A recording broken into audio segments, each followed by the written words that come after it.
money in the bag. You see them names grinning, you see them graves digging. Stay focused on them streets, my nigga, I pay attention. I keep the law as I should, the Torah and the Talmud. The saint don't believe in taint, so your pain's understood. We converse dollars over earth, keep the grain on the wood. Keep our women bisexual looking, goddess level good. That's class with a dash of some hood. The ingredients of businessmen and never know what with you see me in the invisible greedy gin with the sleazy grin, easy trigger hairpin. I let the games begin and judge like a referee and never let my grudges get the best of me. This the recipe of the nigga chef RG. For success I protest to never be employee. Nigga, I don't believe in stress. This yoga, tai chi, I ching. They got to come to the round table. That's right. With the God and Seti. Right. Black Pop. Hey, that's what I'm saying. Hey man, I got a presentation coming up. We ain't got the date set because we round tabling that's over right. here. We going together. Yeah. Okay, go ahead. You know, this kicked out of heaven, you know, the untold history of the white races from 700 to 1700 AD. We're gonna go, boy, going in on your master. Going in on your granddad. Yeah, on master other land. Yeah, going in on master once again. Nah, when I saw that meme, you remember that meme? When they blew up Britain, and I saw that meme where they said, Lord, they done blew up master other land. That's what this shit is right here. This is master other land. Okay, this is Europe right here. You dig what I'm saying? We ain't got the date set, man. You know, this is a little short video. We over here, early bird, doing it. That's you know, getting ready to get big. Yeah, most definitely we gonna get together and this is right up my alley. Yeah, and I really wanna get down to some of the major topics of the book. Yeah, you know what I'm saying. So get back with me. Yeah. He gonna do the questionnaire and see what's happening here is I'm gifting. This is when you doing business. That's you right. Gotta gift. That's right. And I gift niggas who done put in the work, and he done put in the work with many documentaries, flying all across the globe, doing his lecturing. So this is gifting for men who put in work. This is for those who know me. You know what I'm saying? I gift niggas. This right up my you know what I'm saying? And there's a lot more coming, man. Especially for those who gonna help me out with the music and all of that. And the guys 720 all on Amazon.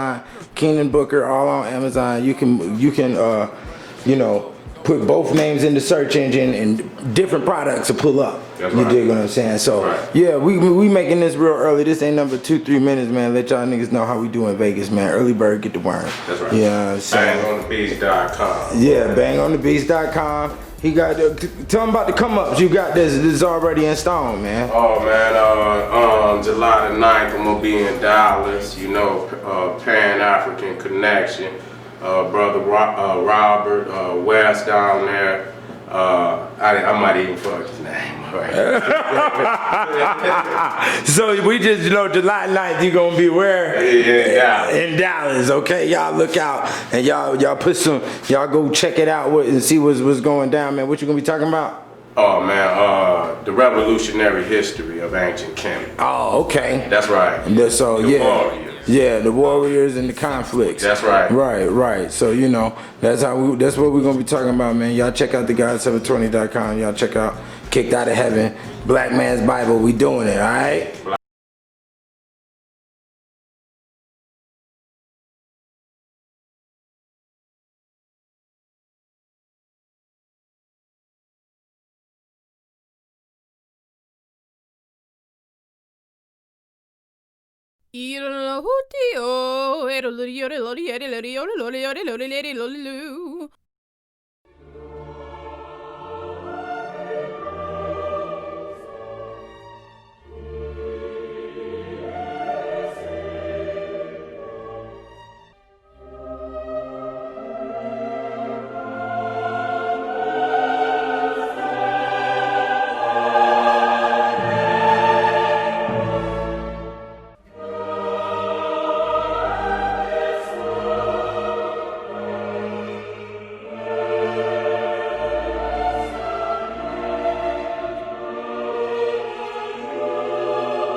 Christ is my nigga.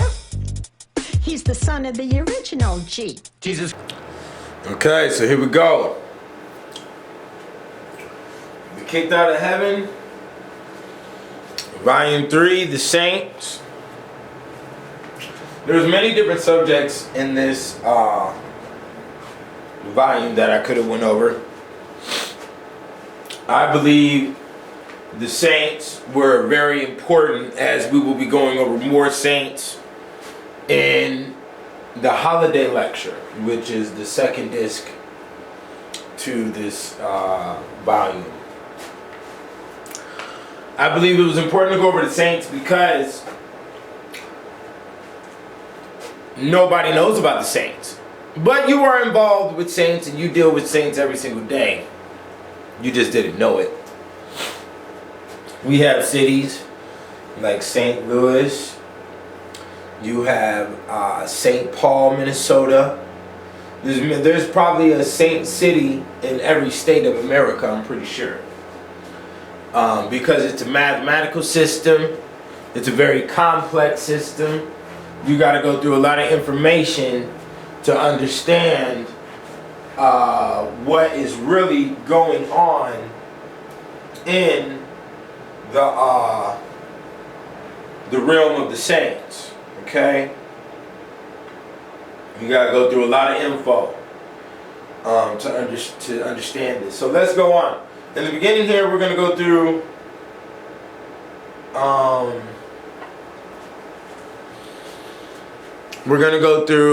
the functions of the church. Okay, the definitions. We're just gonna go through the definitions of a lot of words that may have been ran across you in movies that you didn't know, that you didn't hear the word because you didn't know what the word was and you didn't know the definition. So, the Catechism. The ecclesiastical definition is an elementary book containing a summary of the principles of the Christian religion, especially as maintained by a particular church, in the form of questions and answers. The contents of such a book, a similar book of instruction in other subjects. A series of formal questions put to political candidates to bring out their views. A catechetical instruction. Okay. Now, the important thing right here is when they say, especially as maintained by a particular church.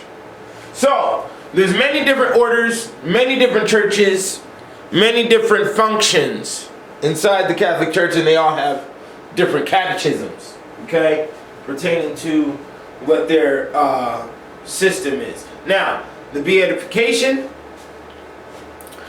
is a recognition accorded by a Catholic Church of a dead person's entrance into heaven and capacity to intercede on behalf of individuals who pray in his or her name.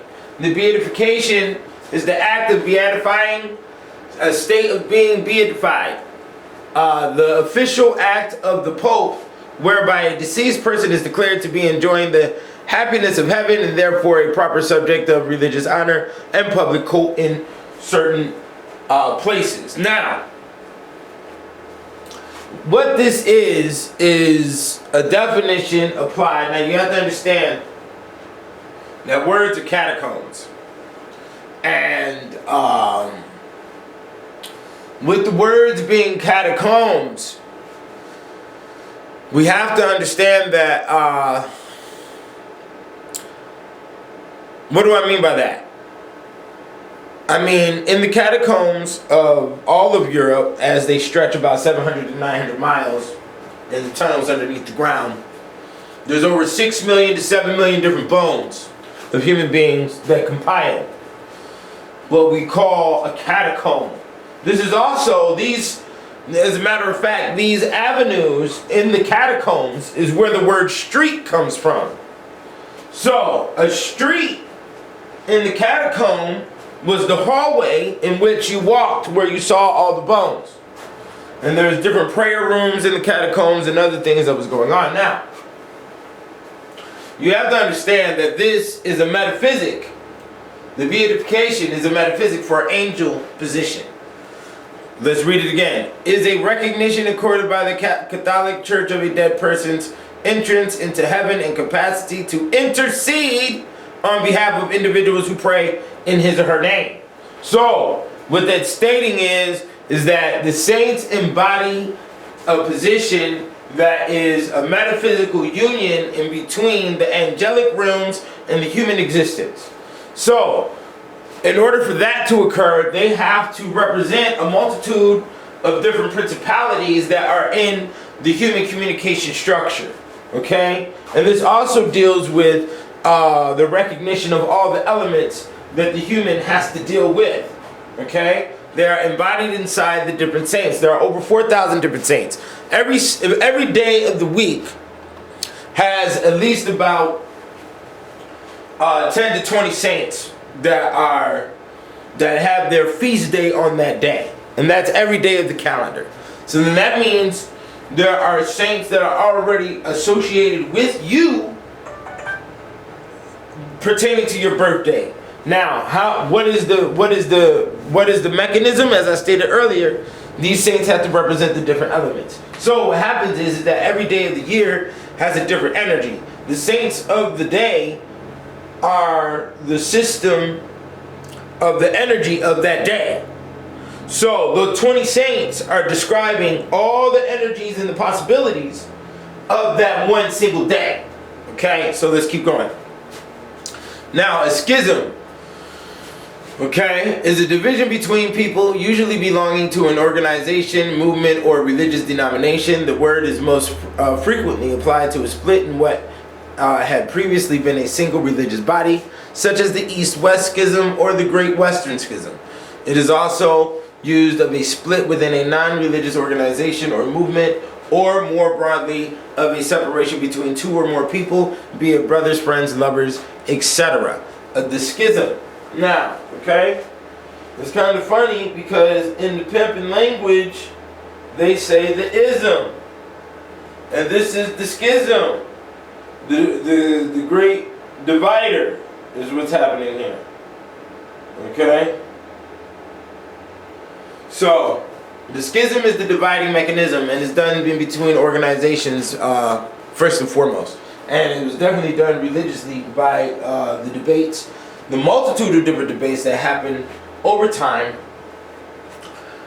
designing the religion, okay, and different philosophies that were supposed to be embedded into the religious structures that we today are confused with. Okay, now, the canonization is the act by which the Catholic Church or the Anglican Communion declare that a person who has died was a saint, upon which declaration the person is included in the canon or list of recognized saints. Originally, persons were recognized as saints without any formal process. Later, different processes were developed, such as those used today in the Eastern Orthodox Church and Roman Catholic Church. Now, they got the Eastern Orthodox, Western Orthodox, and all the unorthodox and all this other stuff. I didn't get into the details of all of that. I didn't really feel it was necessary. Because when you get at the root, you have the seed is the seed. It divides later once it gets out the dirt. So, I go for the seed. And that's what we have here. The canonization is the process of claiming one as a saint. Now, you have to understand that to be a saint, you have to have lived through the passion. Okay? And that's really what it is. And there's different types of saints. There's martyr saints, there's virgin saints, there's virgin martyr saints, okay? You have the children saints, okay? And really, I've never really seen a title of a group called the children saints, but I'm stating that now because there are saints that are children, okay, who usually were murdered, okay? The majority of saints, from my recollection, are martyrs, okay, and they died in way outlandish ways, and that's why a lot of people don't know too much about the Roman history, because the Roman history is really a history of the Roman emperors battling and and killing Christians everywhere. Okay, so the veneration or veneration of saints is the act of honoring a saint, a person who has been identified as having a high degree of sanctity or holiness, as I stated the passions. Okay, and we're going to talk about that sanctity and that holiness here in a second. Angels are shown similar veneration in many religions. Philologically, to venerate derives from the Latin verb venerare. meaning to regard with reverence and respect. Veneration of saints is practiced formally or informally by adherents of some branches of all major religions, including Christianity, Judaism, Hinduism, Islam, and Buddhism. Okay? Now, I have found, now that's what it states. Now, me personally, I've only found a lot of this activity inside the Judaism and the Islam, and of course it's going to be there in the Hinduism. Okay? But Christianity, of course, but, you know, Christianity is dull of what the real Christianity is, the Christianity of today. Okay? Now, religious ecstasy is a type of altered state of consciousness characterized by greatly reduced external awareness and expanded interior mental and spiritual awareness, frequently accompanied by visions and emotional and sometimes physical euphoria. The euphoria! We're getting high, people. We want to be high. And that is the human's, that's the human's definition of in existence. You know, the human's definition in existence is to get high. Okay? And, you know, another point of your existence is you're going to have to beg and everything. You will have to use sympathy, you will manipulate, you will inflict pain, you will feel pain. This is what you will do in this paradigm. Okay? It is every human's mission on planet Earth to make every other human believe you're bullshit. That's what it is. And that's why we are here today. Because I'm tired of the dumb shit. Now, let's go in. Now, let me state that about that religious ecstasy. As we see the word ecstasy, dope. We know the drug, ecstasy. So, the religious ecstasy, which is what we will be seeing later on here, you know, really deals with a lot of things like levitating and, you know, breathing fire and, you know, making dogs come back to life. You know, as a matter of fact, the saint who made the dog come back to life is Saint Martin de Porres. And he is a mulatto. He is the mulatto saint. And this could be some metaphysic behind the whole, you know, why the Mike Vick situation happened like it happened. Because the touching of the zone of the sympathy towards the dog and towards the black male that was running around and doing good in the football, it was basically a large betrayal that could have affected their psyche due to the fact on the Catholicism that's loaded in the blood, and they may not have this known consciously. One thing you must understand is that the system of ether is not Catholic, but they have embodied the laws of the ethereal inside the Catholic system. Okay, that's what you must understand. Okay, and I know a lot of people aren't going to like what I'm stating. Okay, as I will also state this before we go in a little bit further. As I will also state this. Well, no, I'm going to say that later on. The castrati. Let's go there. What are the castrati? In 1560, the first children are castrated for use in the Sistine Chapel choir. 1589, Pope Sixtus V issues a papal bull approving the recruitment of castrati. By 1625, all sopranos in the Sistine Chapel choir are castrati.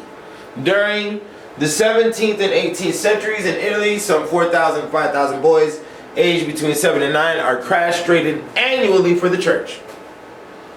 Okay, 4,000 to 5,000 boys aged between 7 and 9 are castrated yearly. Woo! 17th, 18th century, that's the 1600s to the 1700s. The slavery was going on. Was there a fascination of the castration larger amongst the Italians than what it was amongst the slave? Okay? Because there was some big numbers right there. I don't know. Now, what is the castrati, as we have stated in the first bullet point? The castrati is the group of boys that were castrated, and there's a lot more details inside the book on the whole process, on how they did this, how many boys survived from the situation, and all of that. And they were a class in the choir to sing, you know, like the soprano and the tenor and all of that, and the alto, okay, all of that. And there was a castrati. Now let's keep it going, okay. The castrati combined the pure sound of the boy soprano with the lung capacity of the adult male to create a unique sound that has no equivalent in the singing voice of the intact male or the adult female. However, producing a castrato required parents to have their sons forcibly castrated, usually between the ages of 6 and 9. A boy who survived the crude operation, many died from blood loss or overdosed on the opium or cheap alcohol that was used to sedate them, was then placed in a music school where he would endure a brutal regime of music instruction that would last until he was in the middle of his late teens. Those students who succeeded at their studies were placed in choirs, in churches, cathedrals, and chapels. Failures faced a life of penury and loneliness, as there was no place for the castrati outside of a musical setting. I don't know why they wouldn't be used as eunuchs for the harems, but that could be the, well, who knows, okay?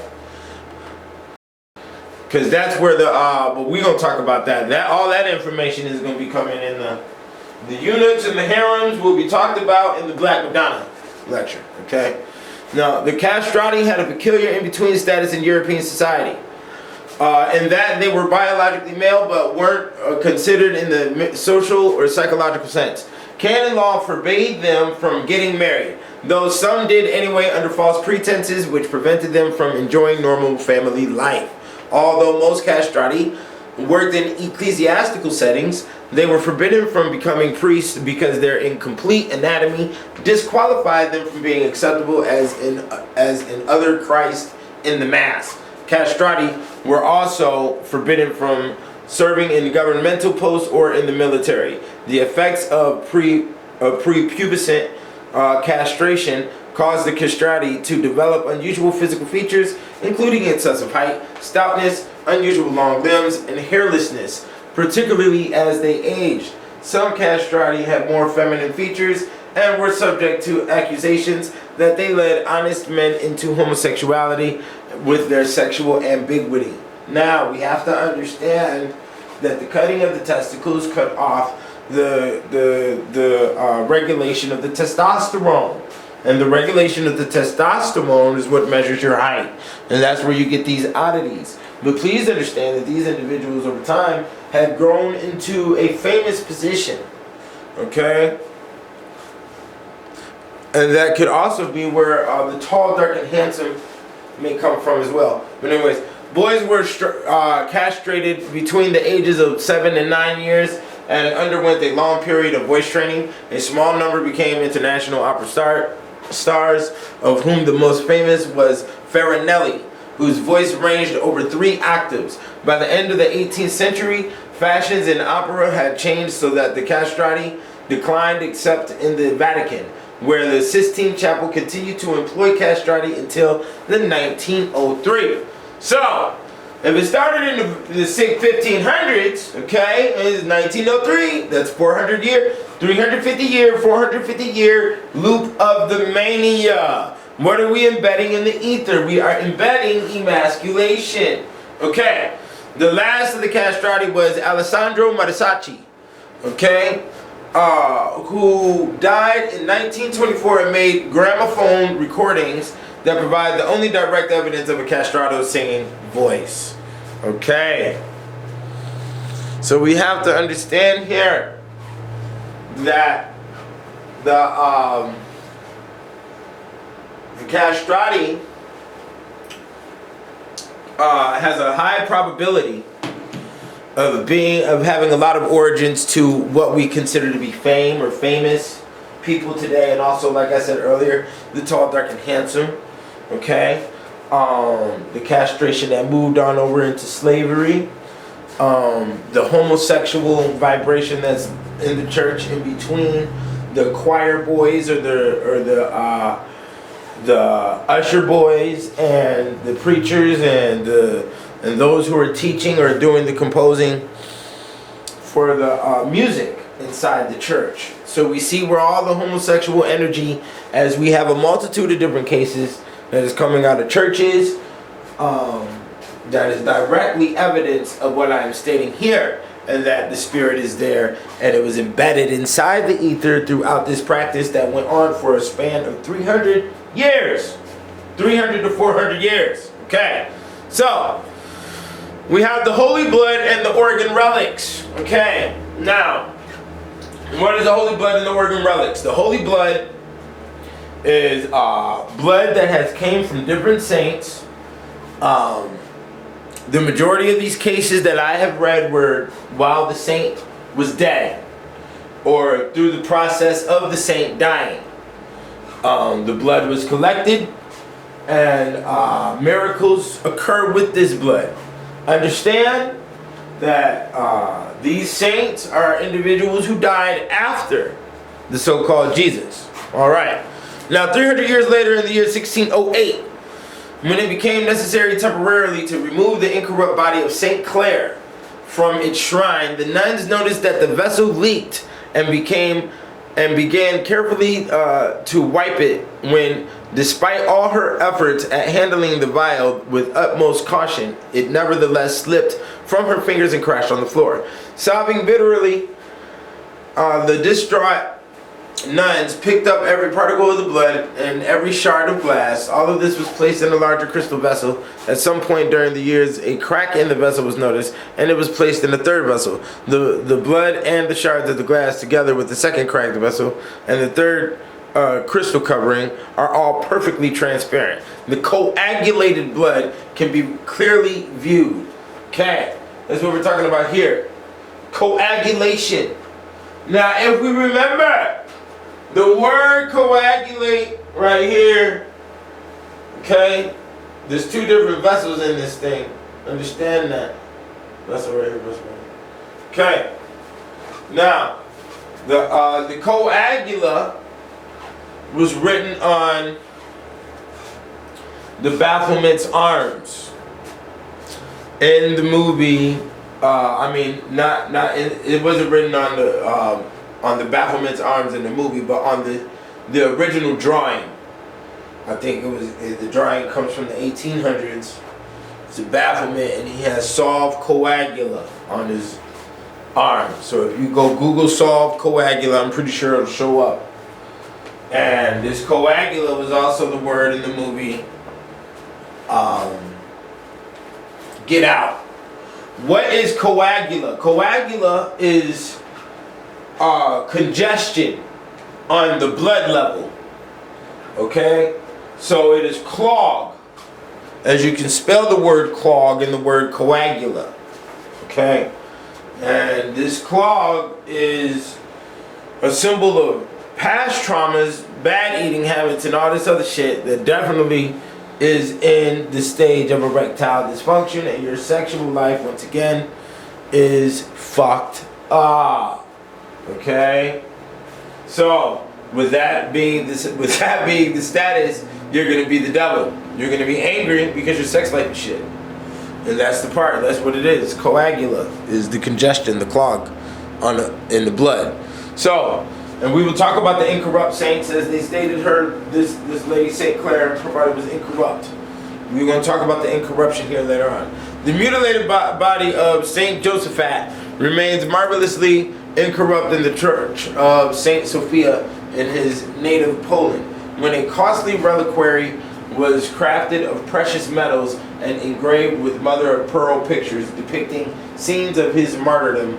The body was exhumed for the third time. While the incorrupt body of the martyr was being prepared for its enshrinement, the mortal wound on the forehead of the saint opened and discharged fresh red blood. This amazed the witnesses, since Saint Josaphat had been dead for 27 years.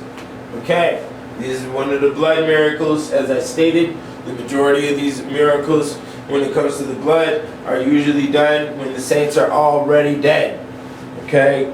The bodies get re-exhumed, as you have witnessed here, and usually the exhumations are very longer within the time span, usually at a gap of 300, maybe 200, or sometimes even 400 years, where they have dug up the body and found a new body, and the blood is gushing out of the head, or the body is emanating sweet scents and things of that nature. So let's keep it moving.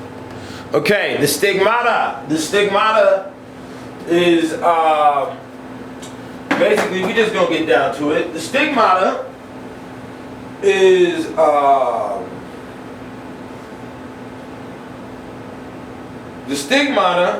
definitely a peculiar scenario.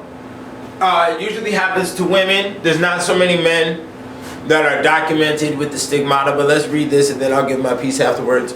Stigmata, singular stigmata, is a term used by members of the Christian faith to describe body marks, sores, or sensations of pain in locations corresponding to the crucifixion wounds of Jesus Christ, such as the hands, wrists, and feet.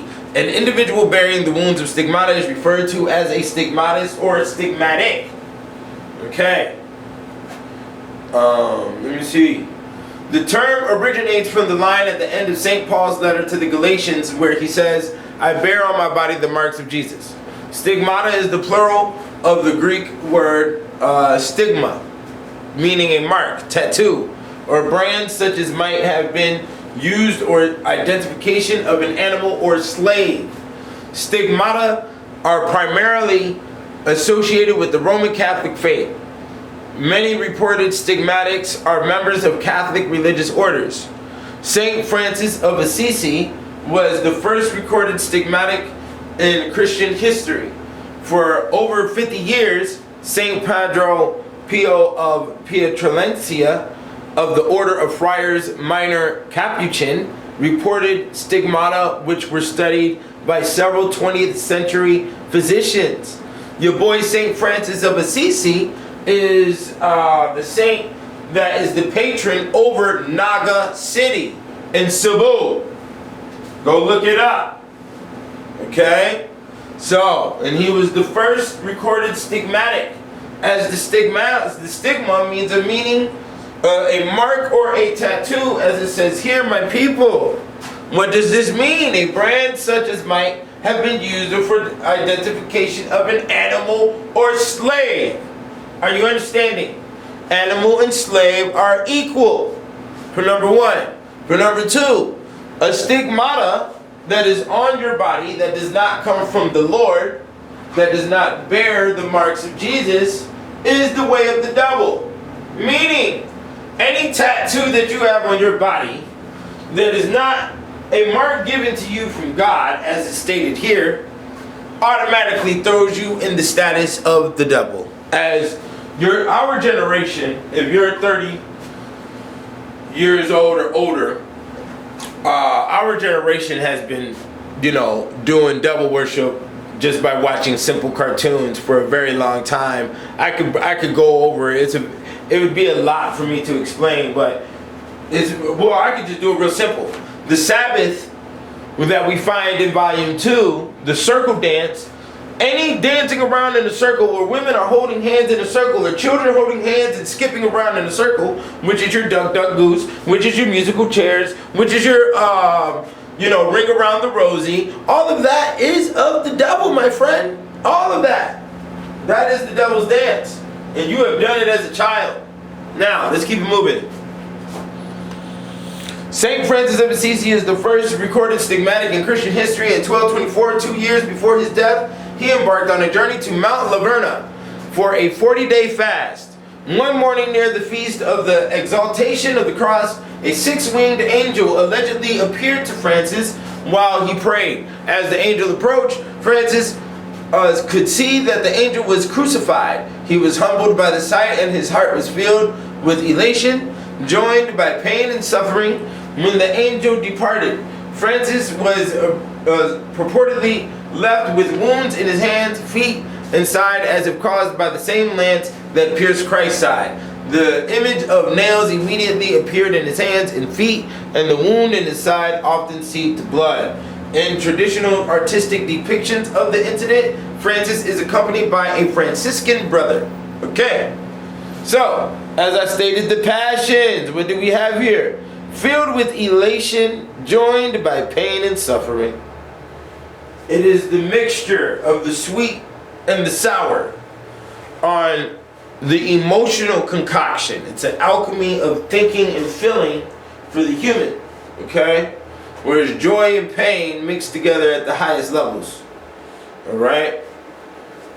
And you only go through that through hard traumatic experiences. So if you haven't been through any experiences, you haven't traveled, you don't know life, you don't accept the ways of other cultures and understanding, your comprehension of the world is very limited. Okay? As we have here, this is supposedly the angel, the 6-winged angel, as we see. 1, 2, 3. There's 2 wings right here, 3, 4 wings right here, 5, 6 wings right here. On the cross, St. Francis of Assisi, okay, he is receiving the stigmata, which is the pain. This is another saint right here. I forgot her name. I think she's on the next clip. Okay. But this is the stigmata. So when they tried to make the movie in America about the stigmata, which was humongous, and it had a lot of energy on it, they made it all demonic. Okay? They made it all demonic. You know, they made it very nasty demonic energy. And that was unnecessary. So let's go to the, okay. Now, crying and with compassion. This is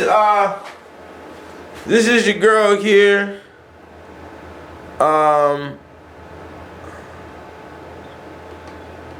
This is your girl here. Agnes Banablekin. Okay, she's in the book. This is a painting. Okay, this dude who did this painting, I might as well say, he does a lot of crazy erotic paintings. So this isn't necessarily a painting of the ancient times.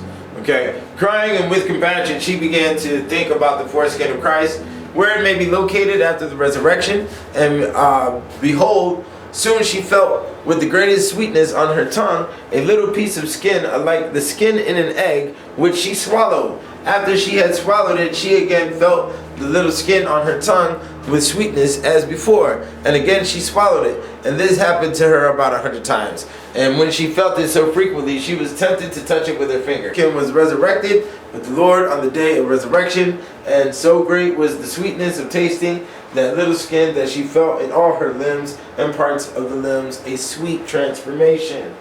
Okay? And she is talking about giving Christ. She's talking about eating his foreskin after his circumcision. That's what she's talking about. Which is a metaphysic of giving head, but that's not really giving head, I guess. I don't know what's going on here. But what happens is there's a lot of stories. There's a lot of different documentation about the nuns. It goes very far. A lot of these nuns and a lot of priests, saints, Dominicans, whatever, they all had, you know, their personal journals is how a lot of this information is being found. Or their so-called philosophy and ecstasy and their high-level insanity, where this insanity, though, can also be revered as the highest form of intelligence too. So you can't really tell a person that they're not seeing what they say they may be seeing. Especially if a group of people say that they all see the same thing. You know. So let's keep it moving. Now, the nuns. The Middle Ages were kind of boring and probably even worse for the sometimes unwilling inhabitants of nunneries. So mewling like cats was one way to pass time. Historical reports indicate that nunneries were rife with motor hysteria. Sorry about that. A kind of mass psychogenic illness that had some women exhibiting the signs of demonic possession, others acting out in sexually disturbing ways, and one can come in mewling like cats and trying to claw their way up trees. The period of nuns behaving badly lasted around 300 years. Once again, you see it. The 300, 400 years.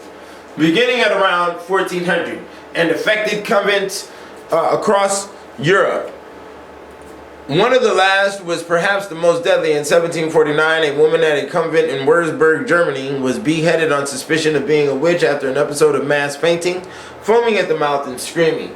Usually, however, these episodes ended in someone calling in a priest for some exorcisms. Now, there's a lot of wiring that you can do to a human that can cause this type of crazy ass activity, and you best believe that they were going through the conditions to have this high level traumatic response. You know, I mean, traumatic experiences to develop these type of responses. You know, now when it comes to the 100 monkey theory of the, what do they call it here, the psychogenic illness, you know, the motor hysteria, or what you want to call mass, you know, mass sociology, man, I forgot the word, but it's mass psychology. It's like when you study in a whole group at one time and the group is operating all on the same function, okay? With very little verbal litigation, they're all on the same unified thought form, okay? And that's what's going on here.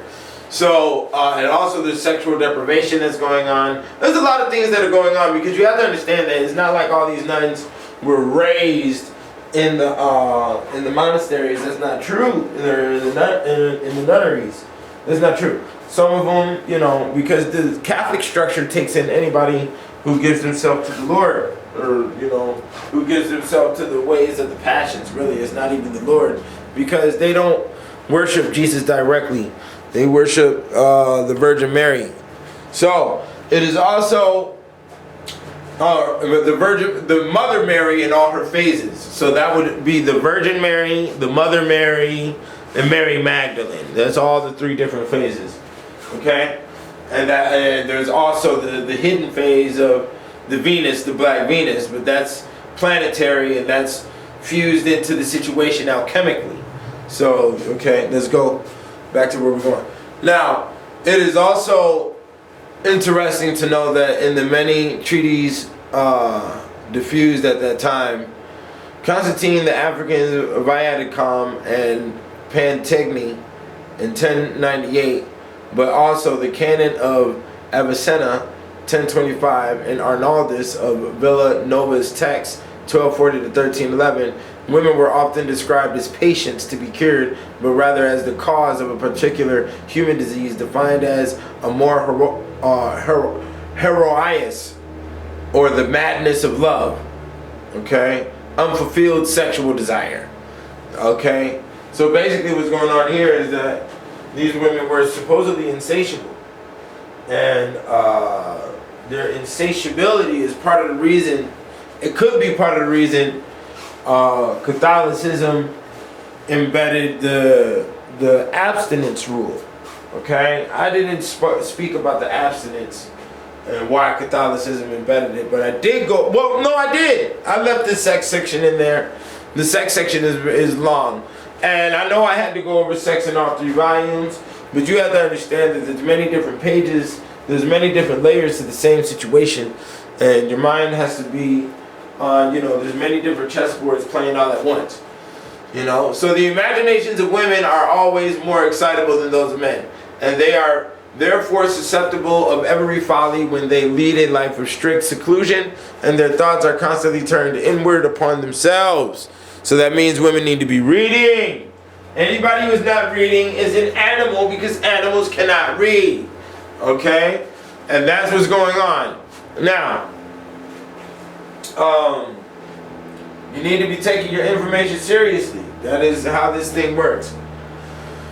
But now events took an odd turn. The original plot having succeeded, no reasons remained for the nuns to feign possession. Okay?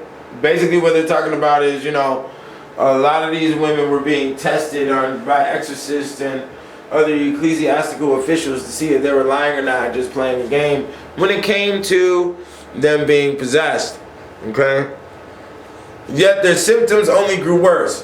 One nun fell to the ground, blaspheming in convulsions, lifting up their petticoats and chemise, displaying her private parts without any shame, and uttering filthy words. Her gestures became so indecent that the audience averted its eyes. She cried out again and again, abusing herself with her hands. "Come on then, fuck me!" At other times the nuns struck their chests and backs with their heads, as if they had their necks broken, and with inconceivable rapidity. Their faces became so frightful one could not bear to look at them. Their eyes remained open without winking. Their tongues issued suddenly from their mouths, horribly swollen, black, hard, and covered with pimples. They threw themselves back till their heads touched their feet and walked in this position with wonderful rapidity, and for a long time they uttered cries so horrible and so loud that nothing like it was ever heard before. They made use of expressions so indecent as to shame the most debauched of men. Okay. From pretending to be possessed, the nuns had in fact come to believe themselves to be possessed. Delusion had bred psychosis. Such events indicate the degree to which the social mania of witchcraft produced insanity in individuals. But the fever was already past its peak in 1687. Louis XIV issued an edict against sorcellery. It was refreshingly moderate, condemning sorcery. It ignored black cat, sex-crazed nuns, and other lurid fantasies of the witch mania. The worst was over. After 1700, the number of witches accused, tried, and condemned fell off rapidly. The decline of the witch craze is as interesting as its rise, but before we lay it to rest, we will want to look at its course in Britain and the American colonies.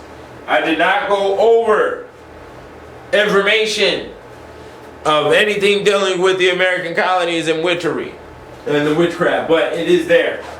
And it is there in large detail for all of early America, from Maine, Massachusetts region all the way down to the south of Louisiana. And you best believe it's over here in the Southwest as well, on the West Coast. Okay? And we're talking about during the 1700s and 1800s. How the information disappeared and how people became how everybody became Bart Simpson is, through time and through the wars and killing off the men and killing off the information of the old world by generation slaughter of drugs and wars. So,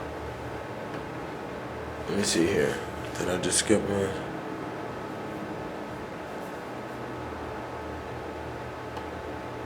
Okay.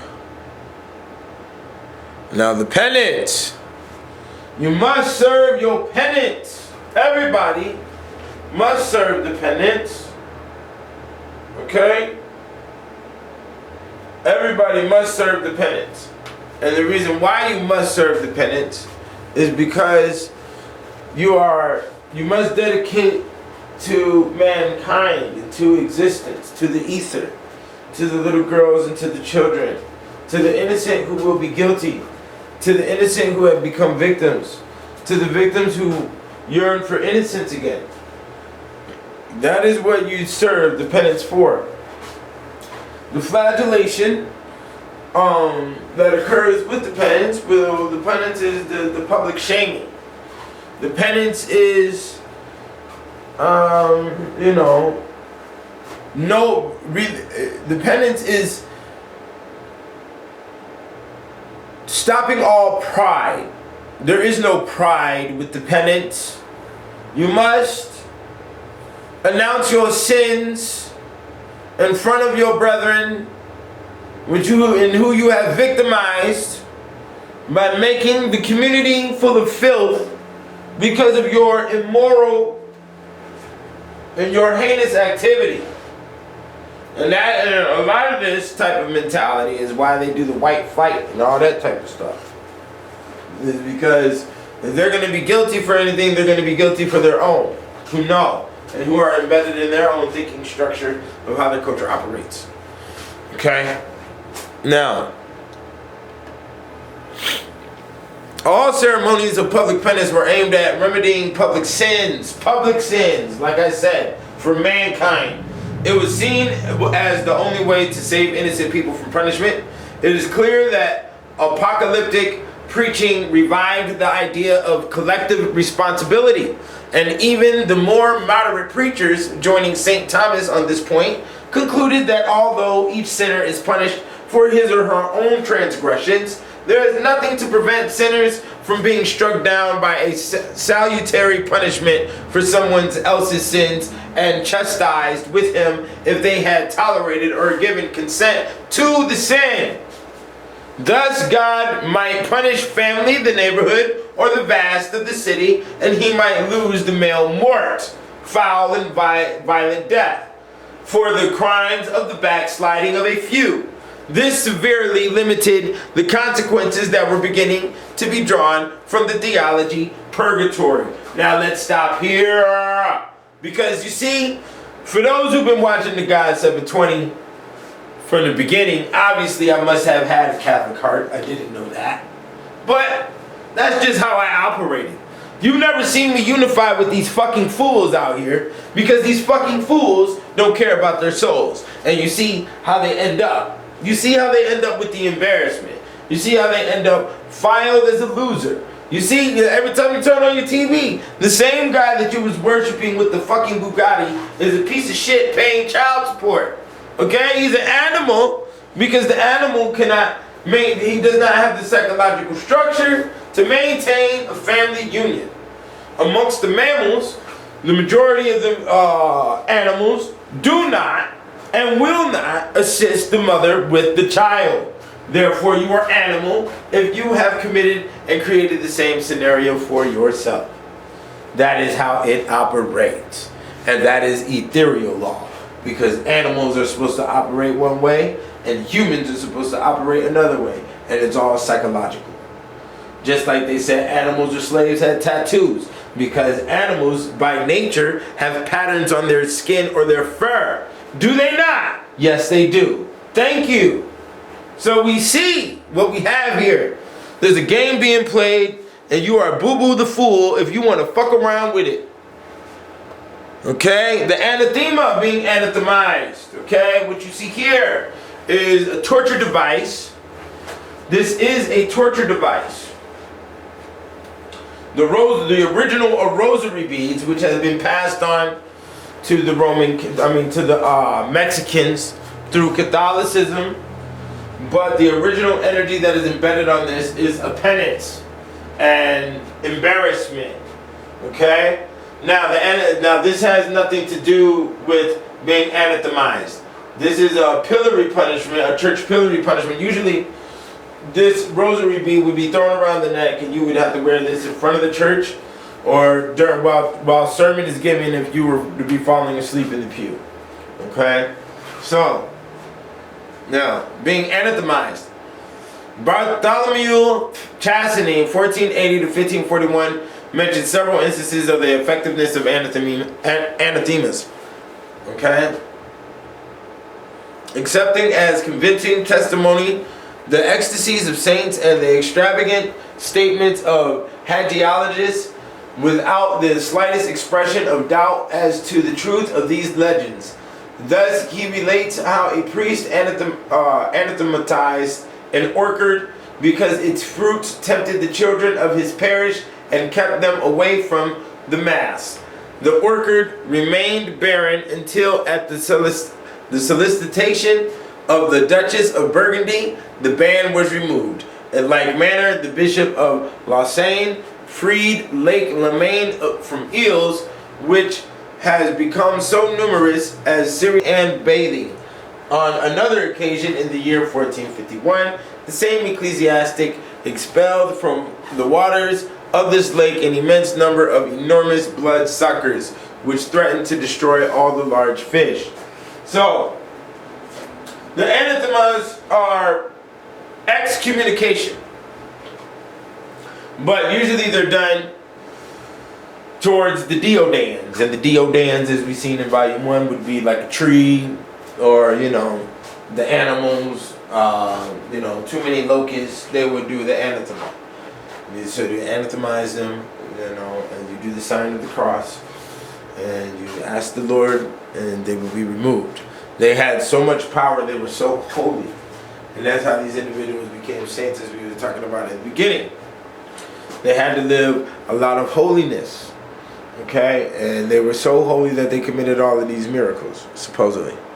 Now, the state of ecstasy, which we're about to go into right here. The state of ecstasy. Thomas Merton tells us in his biography of Saint Lugard of Ariers that the saint became so fervent in choir that a flame was soon seen to shoot out of her mouth and rise into the air. A young nun who happened to look up just in time to catch the sight of this strange phenomenon was so panic-stricken that she fell over in a dead faint. Okay? So to fall over and die from something that you've seen that was so outrageous is definitely embedded in European stories. Okay? So we also have another situation here where this woman supposedly shot flame out of her mouth. Okay, well I don't know. Yeah, shot flame out of her mouth. And that was the power she had because she was inflamed with the word of God. Okay? Let me see here. Let me show you.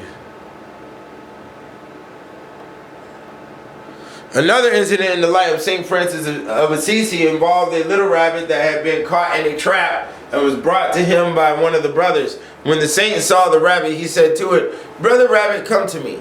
Why did you allow yourself to be caught like this?" As soon as the brother placed the rabbit on the ground, thinking that it would hop towards the woods, but it jumped again into his lap, an action that was repeated a number of times until the saint directed the brother to carry the rabbit into the woods. Now this situation makes St. Francis of Assisi over the, I do believe he is patron over, let's see what he is patron of real quick. Okay. I do believe he is he is the patron saint over animals, the environment, Italy, merchants, stowaways, the Cub Scouts, San Francisco, California. As you see, the name San Francisco. Francisco is named after him. His feast day is October 4th. So that's how the situation is operating. And he is venerated in 4 of the different forms of the Catholic Church, because there are many. So, St. Francisco, St. Francis, there you go. Okay, it's that simple. California is definitely the Catholic state of the West Coast. And to go alchemically, St. Paul, Minnesota is probably the Catholic state of the North. New Orleans would definitely be, Louisiana would be the Catholic state of the South. And I don't know what the Catholic state of the East Coast would be. I would have to get real detailed on that because there's a lot of stuff up in there.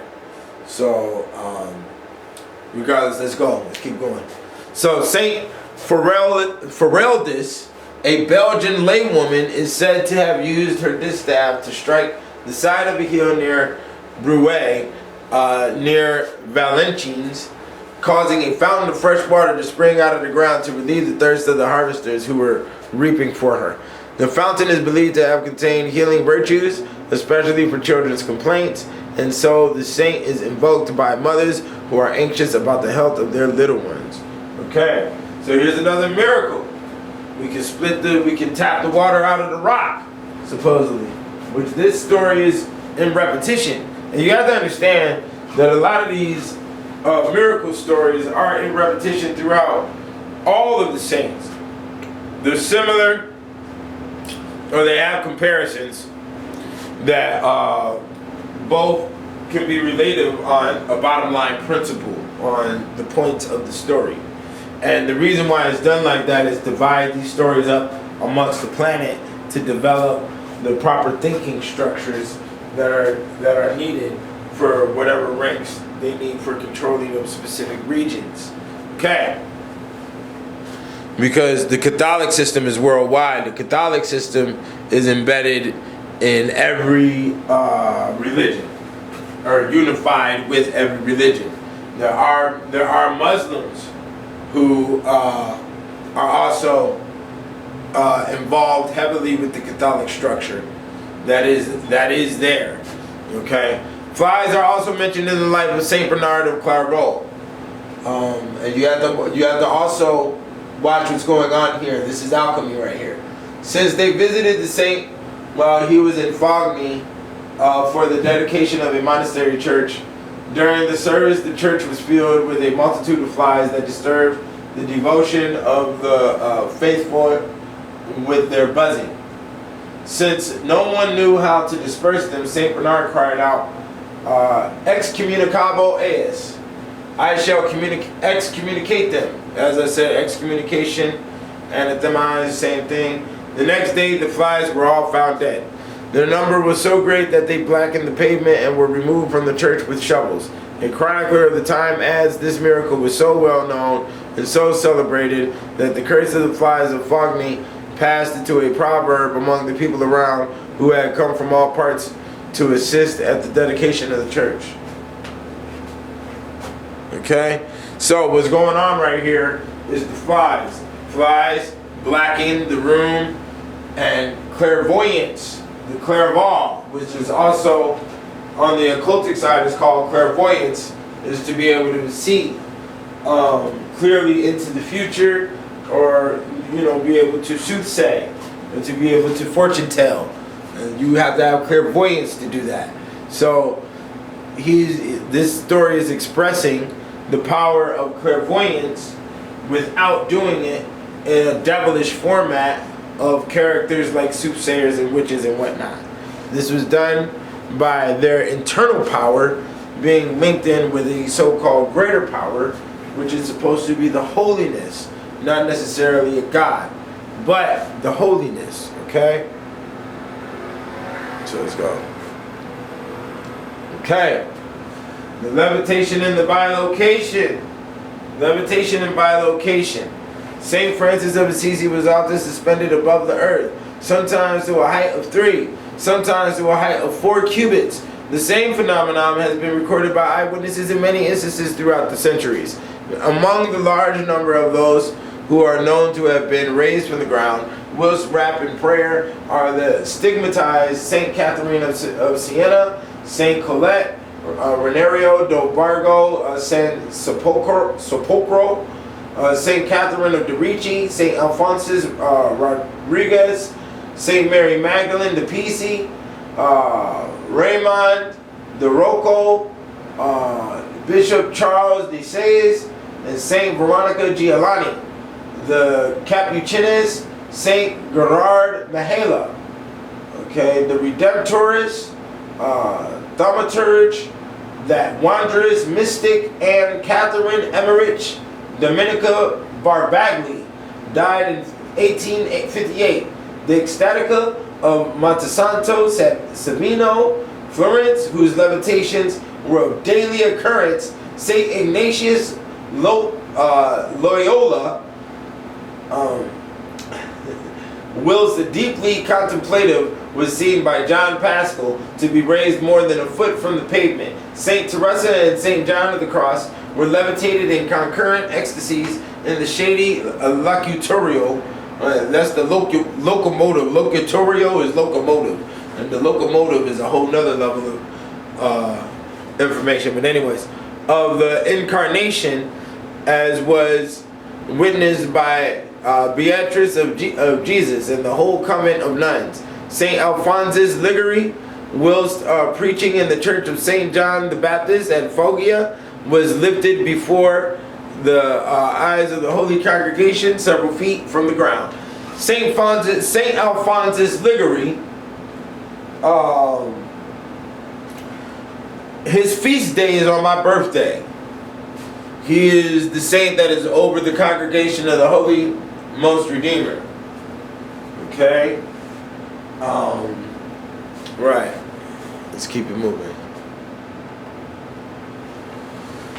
Before Saint Drago, in 1186 was born, his father died, and at his birth, his mother also died, leaving him an orphan. When he was old enough to understand, he learned that his mother's life had been sacrificed for his own, a revelation that distressed him greatly. Around the age of 18, he decided to follow our Lord in strict poverty and embarked on a penitential life as a pilgrim, visiting churches and shrines in several lands. Okay, now, a penitential life as a pilgrim means that he was a bum, he was walking around with rags, he was stink, and he was begging, okay? And he was begging in the stage of mercy. He was begging with sympathy. He was begging with passion. He was doing it for the Lord and not committing any crime. He was giving his soul for mankind. That's basically what these individuals are doing. And the stories get far more drastic and far more outlandish the deeper you go into history, especially when you run into what a lot of the saints did when they took on penitential lives in the course of Rome, which this is all medieval activity. Understand there is a divide and there is a difference.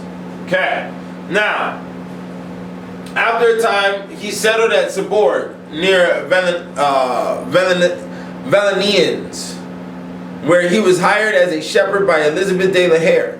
In this humble position, he grew even deeper in prayer and virtue and was regarded as a saint by the people of the district. It is known that he tended the sheep every day, yet he was often seen assisting at the offering of the holy sacrifice in distant churches. So many of these bilocations were noted that a local saying became widely known, not being Saint Drago, I cannot be in 2 places at the same time. So that's what bilocation is, which is an element I've never heard. That's not even, I didn't hear about that within any areas of the occult or any tribal studies I've done. I've never heard of a bilocation being in 2 areas at one time. So this right here is maybe a jump or a leap to say to state the superiority over what the dark side does represent and what their capabilities are. Okay, to be one with the Lord and to be one in the stage of holiness and not to want for anything. Okay, basically to be a eunuch. You will be filled with so much holiness that you can bilocate, you can float and do a lot of other things. So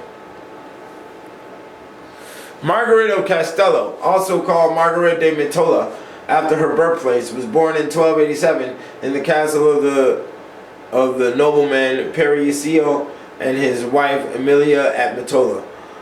But her father was not really noble. When his wife was with child, Pericio simply assumed that he would have a healthy son and heir. But the festivities planned to celebrate this joyful event were suddenly called off when the child born was a dreadfully deformed girl. She was unusually small, hunchbacked, facially deformed, her right leg was shorter than the left, and she was blind. Margaret's parents treated her very badly. They kept the child hidden from relatives and friends, and worse, from themselves. When she was 6 years old, her father walled her up in a cell next to a chapel hidden in a forest. 14 years later, her parents took to a shrine at Città de Castello to pray for a cure. When she was not cured, Margaret's parents returned home without a word to their blind, crippled daughter, cruelly abandoning her. Left to roam the streets, Margaret became a beggar among beggars. She had always been a bright, good child and had profited from lessons of the castle's chaplain. Left on her own at age 20, she became a holy young woman, blind but limping around to help others. Okay? Which means that, as you can see, as I stated, the passions, a lot of these people that are so-called saints come from stories. These stories are where they were shunned, they were abandoned, sort of like what we were taught in a Cinderella or a Snow White type of scenario.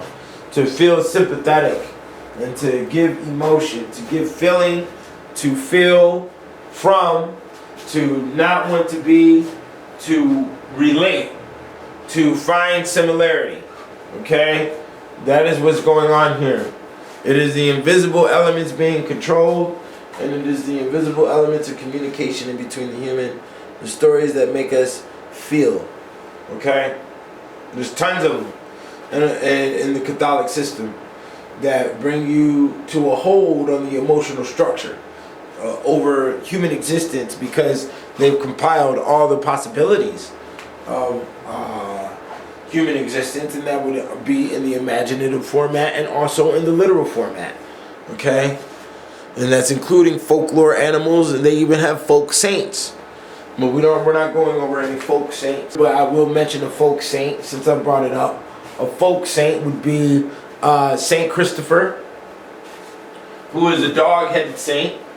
And another folk saint would be Saint Morte. Saint Morte. You gotta do your R's right. The R's are ridiculous. See, in all other languages across the globe, they roll the R's, and we're not used to that. Okay, we're used to the ara. Yeah, I know y'all got them old schoolers in your family say ara, nigga. Anyways, so back to the saints. That's what's going on here. Okay, so Saint Morte. Muerte is a female skeleton saint of southern Mexico region. A lot of gangsters take hold to it. Matter of fact, whole cities take hold to it out there. But one reason the Mexican people are the second layer of the Catholic structure is because they understand hell enough to have their own devil. And they have their own devil, and that is Diablo. Okay? That is what has happened. The Spain is the doorway in between Europe and Africa. You have to understand this. Okay? So, when a European says Spaniard, they're saying half nigga. Automatically. There's no getting around that. Okay? So, over time, due to this uniqueness of who the Spanish people were, and also being right on top of the Alexandria, and also being right there at the Mesopotamia, being able to control, and being closer to the Ethiopian link, they have their respect, and they were able to develop their own and expand their own system, which went to the Mexicans, and now it's called Roman Catholicism. Okay, that's what was given to them underneath that cloak. So, on the day she became a Montaleta, a member of the Third Order of Penance of Saint Dominic, the blind Margaret knew about a dozen psalms by heart. The next morning she knew all 150 psalms by heart. She said the knowledge simply came to her. Despite her deformities, Margaret had always been kind and cheerful. She once made a profound impression on a group of prisoners when she was elevated some 20 inches off the ground in ecstatic prayer, and her poor face was transformed in beauty. She made true predictions about what would happen to various individuals. She carried a little girl who was dying and ended a roaring fire in the home where she lived by throwing her cloak down the stairs upon the flames.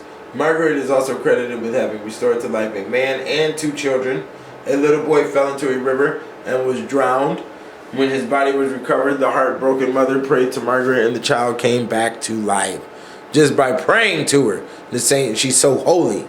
Okay, this is the Blessed Margaret of Matola, who died in 1320 and was found incorrupt in 1558, which is a 230-year gap. Her body is on display under the high altar of the Church of Saint Domenico at Città de Castello in Italy.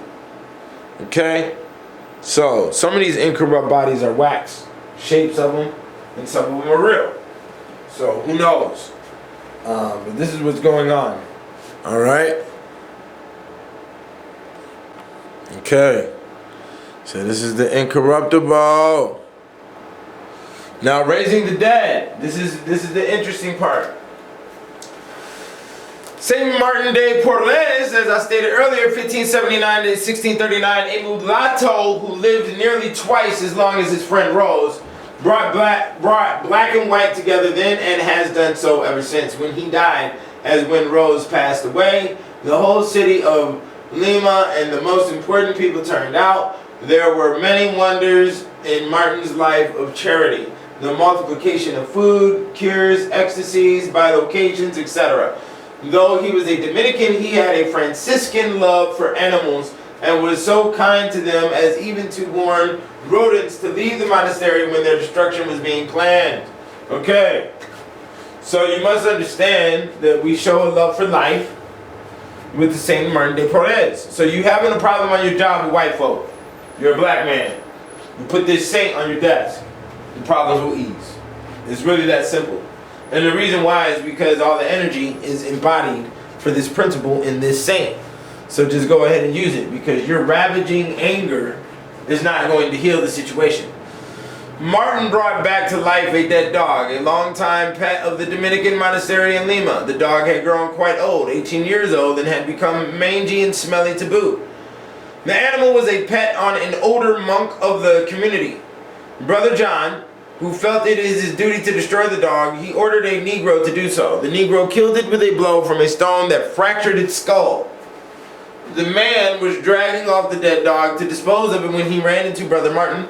Martin reproved him severely, then carried the dog in his arms to his cell and laid it on the floor. As soon as the dog touched the floor, it began to move and pulled itself to a sitting position. Then Martin washed the blood in the dirt of the wound and stitched the head together. The dirt was cured of both the head wound and the mange. The old monk was very pleased to have his pet back. Martin humbly reproved him, stating that he had not done well in ordering a companion of so many years to be killed. This story was attested by 3 witnesses and presented during St. Martin's canonization process. Okay? So, as we see, during the canonization, we go through a long resume of what you have done during the course of your life in the guise of holiness to see if you fit as a saint. Okay? Now, in the 14th century, there was a miracle involving Bishop Peter Armengol, 1238 to 1304, a converted robber captain.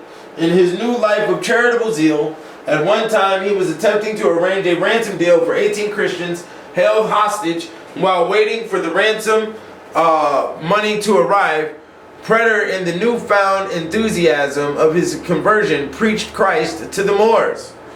Okay? During this time, there was a lot of activity going on with the Moors. The Moors did not respond favorably to Peter's efforts. They hanged him. He had hanging there for 6 days. He had been hanging there for 6 days when his friend Florentine arrived with the ransom money. Florentine, in great shock and grief, was amazed to hear the body speak to him, saying that he, Peter, was alive through the intercession of the Blessed Virgin Mary. In the presence of many witnesses, Florentine cut Peter down alive and well. Now, after this scenario, Peter Armengol created the Order of the Ransom of Mary. Okay, the Order of the Ransom.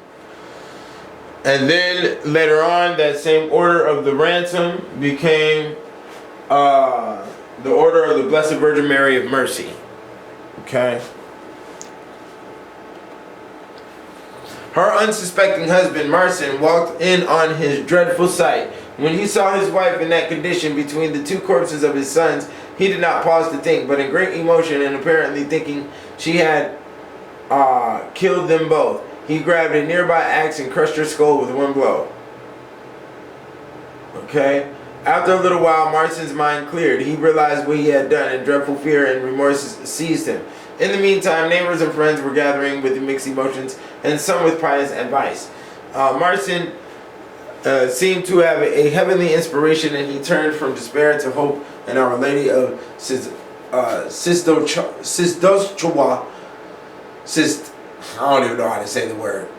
Sistest Ochoa, to whom he had always been devoted. Our Lady of Poland is what I'm going to say. It's because that city is located in Poland. Rzeszów. Okay? Rzeszów is located in Poland. Okay? Now, this story is coming from, I don't know what happened to the front part. It must have got, let's see here. Yeah.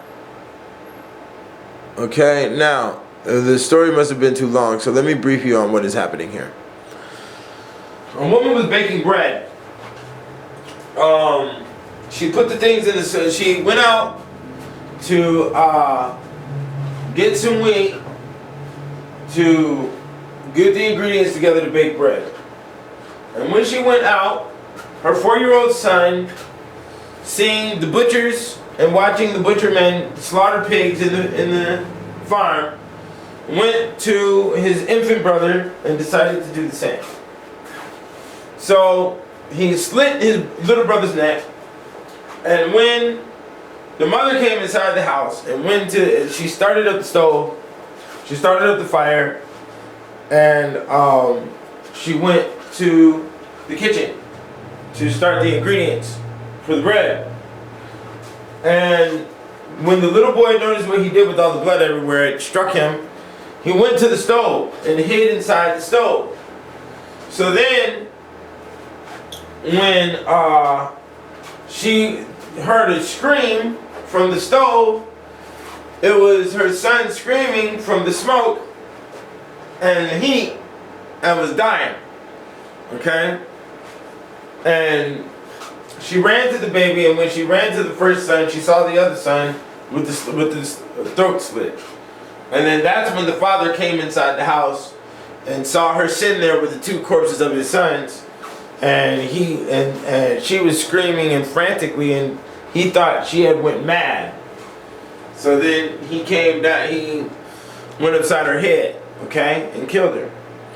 But now all the neighbors had arrived, standing in shock and amazement at the tragedy. Their astonishment grew as Marcin silently and determinedly loaded the 3 corpses onto a wagon, made the sign of the cross, and turned the horses toward Jasna Gora. Some watched in fear, others in tears. Marcin journeyed on silently toward Jasna Gora, with people assembling along the roadside as they saw or heard of the strange sight of a man with 3 dead persons, apparently his own wife and sons, in an open wagon. As Marcin came to the shrine, several kinds of persons improvised 3 caskets and carried them into the chapel. Marcin remained at the door, prostrate, pleading with the entering faithful to pray to the Madonna for his family. Perhaps he felt too guilty to go inside. Inside the shrine, the Blessed Stanislaw Oporowski, a devout priest, was conducting benediction of the Most Blessed Sacrament. The portrait of the Black Madonna, high above the main altar, seemed to glow with heavenly splendor. Blessed Stanislaw and all the congregation joined in supplications for the poor husband and his family. The 3 dead persons laid out before all, the mother and 2 little boys, were a piteous sight. All the congregation sang the Blessed Mother's hymn, the Magnificat. A supernatural feeling penetrated the chapel at the words, because he that is might hath done great things to me, and holy is his name. A shock came over the congregation. The 3 lifeless corpses came to life and slowly rose from their places. For a moment there was a seemingly age-long silence. Then came a spontaneous outburst, and all joined in a thanksgiving hymn to the Madonna. Husband, wife, and children had a marvelous reunion. So this story is showing you a little stuff about the Black Madonna that we will be going over in the Black Madonna DVD. The Black Madonna stands over infants, and she stands over babies. She stands over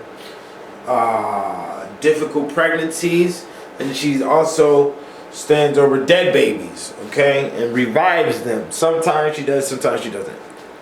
Okay? Now, the incorruptible saints. There are many of them. They're scattered all across the planet. So let's talk about it. 152 years after the death of Saint Rita of Cassia, in 1457, her body was found incorrupt. 22 years after the beautifully preserved body was found, the eyes of the saint opened and remained so for many years, as paintings executed during the time indicate. Not only was the prodigy noted, but also observed by many were the movements of the body. From time to time, the body would turn and remain for some years on one side, and then turn to the other side. The nuns of the convent gave testimony under oath of the fact that these movements of the body did indeed take place. Another phenomenon, the elevation of the body, was such that the saint's face would touch the screen of wire that formerly enclosed the top of the old coffin. This is said to have happened each year on St. Rita's feast day, the 22nd of May. Okay. So, Let's see here. Here is the incorruptible Saint Rita of Cassia is right here, and Saint Zita right here. One of my incarnations. Okay, and why do I say that? Because the Onyx Tablet album that I put out was produced on April 27th. When I did the Onyx Tablet, that was right around Real Nigga Etiquette time. I knew nothing about Catholicism. Okay. After that time period, I went and did, you know, all 3 volumes, and then just recently, as I was building my websites and doing a lot of work, I ran across the April 27th date on the Onyx Tablet. So I went and looked up the date and see whose feast day it was, and it ended up being Saint Zita. Saint Zita is the patron of her maids and servants, female servants. Okay, so that is the Onyx Tablet energy. Servitude, my patience, baby girl. Okay, and then not only that, the Onyx Tablet, I've also come to find out, is the Book of Seth. The Book of Seth of Egypt. Okay, which is basically, you know, would be a dark side book if you understand who Seth is. Now, let's keep it moving. Saint Zita, virgin and miracle worker. Okay, the patron of servants, homemakers, lost keys, people ridiculed for their piety, rape victims. Y'all know I don't be liking about. You see how that energy works right there? You see it? Y'all know I don't be liking all that rape shit, all that bullshit. I be talking about single lay women, the waiters, the waitresses, canonized in 1696. Her body is incorrupt. San Frediano is the resting place of the remains of Saint Zita, one of Italy's incorruptible bodies. Okay, as we've seen Saint Zita in the last picture. Saint Zita's in the book. Okay, now we go to the next one. This guy right here was let me see here.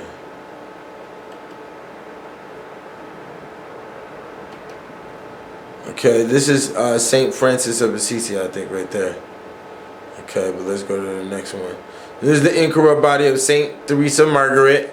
I'm just showing y'all. Now, one thing about the magic and the metaphysics of these incorrupt bodies will be same to the mummification of the pharaohs of Egypt and many other high-ranking individuals of ancient Egypt. When we understand the levels of intelligence that must be embedded inside of a cultural structure in order for a civilization to exist, this would definitely be those higher levels of intelligence, the Catholic structure for our modern day Western world. Which what I'm saying is that what the system of higher level intelligence for ancient Egypt is the same system for the higher level of intelligence of America today, except for it is embedded in Catholicism, and it is different, and it is far more vast to my current intelligence. From what I do know, Egypt is based upon the understanding and the detailing of the purgatory status, okay, which is the status in between life and existence, and to be prepared for death by living in a holy condition, which that is the basis of what's going on in Catholicism, which is also trying to bring evidence or trying to bring proof to the fact that being so holy, God won't even want your flesh to rot. Therefore, we will never have vermin running around in the body of the holy. Therefore, you do not mold, you do not bring stench, okay? And this could be a possibility of the human existence, which also is definitely embedding in the brain to have common courtesy, okay? This is Saint Teresa Margaret, okay? Here we go. This is another one. The Virgin Centurion was born on April 2nd, 1587 in Genoa, and was of noble origins. She was the daughter of Giorgio Centurion, okay, and Lelia Spinola. Despite her desire to live a cloister life, she was forced into a marriage to Gaspar Grimaldi Burcelli, who was a rich noble. On the 10th of December, she had 2 daughters. The marriage did not last long, for she became a widow on the June 13th. At the age of 20, she refused another arranged marriage brought on due to her father's influence, and took up a vow to live a chaste life. Okay? So, she lived a chaste life. And that's what happened to a lot of these women. Their marriages are documented as being very happy in the Catholic realm. I will say that. So, here he is. That's Kicked Out of Heaven Volume 3. That's the Saints DVD. We got the next ones is coming up. So y'all get at me. Alright? TheGuy720.com. Keenan Book.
What's the skinny jean wearing nigga with purple dreads? Got a divorce bald bitch that give him dry hair. What about her best friend? Looks like her baby daddy on the gender bend. Trying to put the little homies on a homo trend? Fuck what they say. His boss, Lil Wayne, lovey daddy won't let him play. Tired of chicken dumplings steady coming from the AU niggas, be from small towns and the neighboring states. So please let me present the facts on the case. Your Honor, they're all cowards, you can see it on their face. If they make a wrong move, the Jew will put them in their place. So I want you young and little niggas, grab your ankles while you on the chase for the hey, makes a man take things over. Hey, lets him loose, hard to swallow. Hey, put you there where things are hollow. Hey, you niggas got no person, they hurting inside. Their daddy wasn't there and their mama told them lies. 50 Cent got the muscles but the bitches got his pride. Rick Ross on decline, his outfit to disguise. Snoop got locked up cause Whitey thought he was high. Suge Knight got hit with a bell at $1,025,000. These supposed to be our bad guys. At the same time, every nigga in the country about to get shot up. And ain't a billionaire nigga that done dropped $1. What about Farrakhan and the Million Man March? Every time niggas gather, they gotta bring grocery carts. I'll let you minstrels dance in the King's Court with no heart for the motherfucking makes a man take things over. Hey, lets him loose, hard to swallow. Hey, put you there where things are hollow. Hey, niggas speak and think on a 3rd grade level, then complain about signing contracts with the devil. Even Puffy got in trouble and had to be humble. Too much gas in that Lambo, get your hair bubble. UCLA got money from slave days. What about Dr. Dre, who almost lost a big deal? Cause a homie got on Instagram flashing champagne and bills. Meek Mill apologizing to Cheap Thrill. While West Coast of Texas give a fuck how you feel. Jay-Z know the deal, be a father for real. Hip-hop is dead, the bitch just lost the repeal. Now tell me how many more niggas get killed for the hey, makes a man take things over. Hey, lets him loose, hard to swallow. Hey, put you there where things are hollow. Hey, hey, your brain is just a flame. The